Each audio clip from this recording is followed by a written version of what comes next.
Buenos días a todos. Hoy tenemos el honor de conversar con Carlos Correa, mi padre, un ex coronel militar colombiano que ha vivido experiencias únicas y ha sido testigo durante el conflicto armado en Colombia.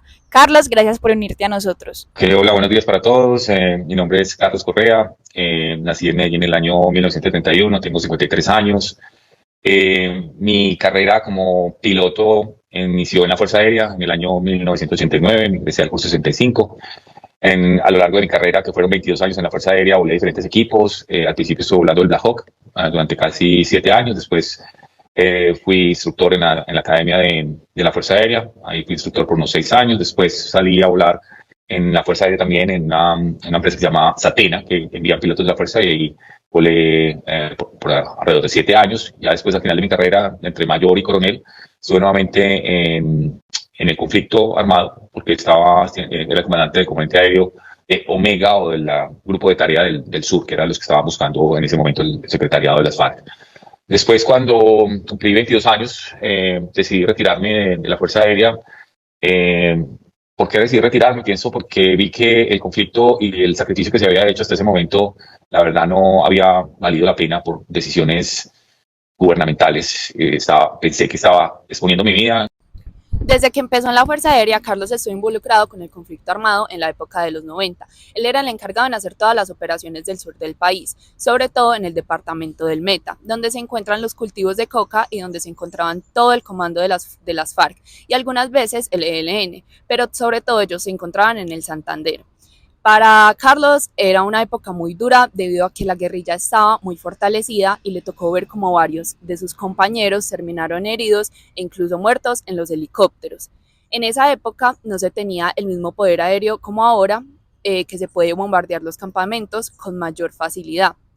En esa época solo los podían buscar con un equipo que se llama FLIR, que les permitía sensar el calor de las personas, pero como la selva es tan densa, era muy difícil encontrarlos.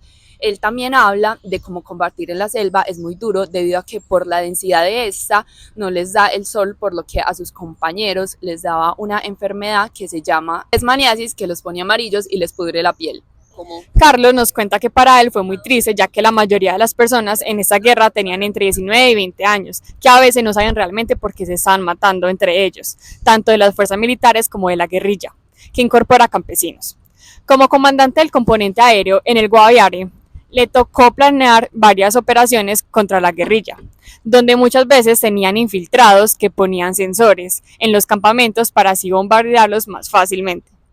Para él era muy difícil llegar en helicóptero y ver solo restos de personas muertas tiradas por toda la zona, y más que todo jóvenes. Un momento muy decepcionante para él fue cuando el presidente Andrés Pastrana declaró la zona de extinción en noviembre de 1998, donde le dieron a la guerrilla más de un cuarto de territorio colombiano.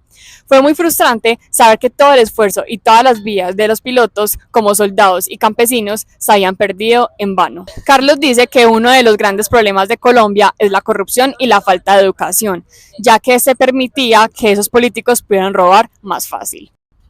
Él menciona los actores principales de este conflicto, donde resalta a Pablo Escobar, el jefe del cartel de Medellín, que muchas veces lo trataron de capturar, pero debido a su poder económico y al miedo que le tenían, lo hizo imposible. Nos cuenta que Pablo Escobar apoyó a las guerrillas directamente al M-19, que se caracterizaron por la toma del Palacio de Justicia. Otro protagonista del conflicto fue Luis Carlos Galán, que lo asesinaron en 1989, justo cuando Carlos estaba graduando.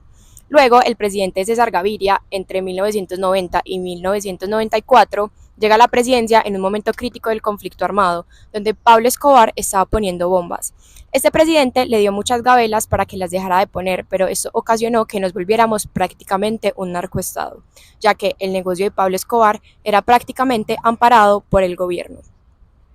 Carlos también menciona a Tiro Fijo, el máximo comandante de las FARC. Era un campesino quien al principio tenía buenos ideales, ya que estaban defendiendo que también a ellos los estaban matando, pero al final se corrompieron y se dejaron llevar por el negocio del narcotráfico.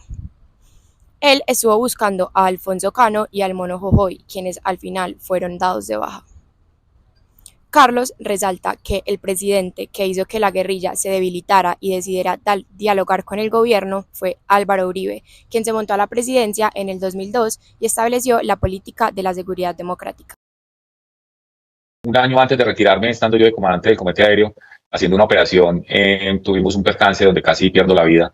En el helicóptero estamos ingresando una tropa y desde el helicóptero hubo un problema aerodinámico que se volvió incontrolable y empezamos a darle a los árboles de la selva. Eh, Gracias a Dios pudimos sortear esa emergencia y salimos y aterrizamos de emergencia en un pueblo cercano. Todo el área estaba llena de guerrillas, o sea, fue un momento bien estresante. Para Carlos, este fue el momento decisivo de su carrera como comandante de la Fuerza Aérea, ya que casi pierde la vida y él sintió que todo el esfuerzo que estaba haciendo por el país no estaba valiendo la pena, ya que no sentía el apoyo por el gobierno. Hoy en día, Carlos vive en Qatar ejerciendo su profesión como piloto en un avión privado. En conclusión, queremos decir que es impactante la influencia destructiva que ejercieron figuras como Pablo Escobar y los líderes guerrilleros, poniendo a Colombia como uno de los países más peligrosos de la historia y de la época debido a la violencia y la corrupción. Aunque algunos presidentes hicieron esfuerzos para combatir esto, la infiltración del narcotráfico en la política dificultó enormemente todo este progreso. La única esperanza que tenemos hoy en día es que nosotros, los jóvenes, seamos conscientes de la historia y la importancia y la responsabilidad que tenemos en nuestras manos de elegir a nuestros gobernadores. Gracias.